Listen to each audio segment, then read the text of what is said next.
Hello అండి.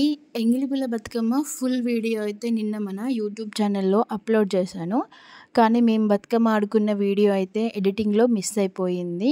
ఇప్పుడైతే ఆ వీడియోని అప్‌లోడ్ చేస్తున్నాను. మీలో ఎవరికైనా ఇంట్రెస్ట్ ఉంటే వెళ్ళి చూడండి.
నైట్ బతుకమ్మ ఆడుకునేసరికి ఫుల్ లేట్ అయిపోయింది. ఇంకా బతుకమ్మ ఆడుకున్న తర్వాత చివర్లో అందరం కలిసి కొన్ని ఫొటోస్ అండ్ వీడియోస్ అయితే తీసుకున్నాము. ఇంకా మా విలేజ్ వాళ్ళందరూ డ్రెస్ కూడా వేసుకున్నామని చెప్పాం కదా. ఎలా ఉందో కింద కామెంట్ చేయండి. వీడియో నచ్చితే చిన్న లైక్ చేసి సబ్స్క్రైబ్ చేయండి.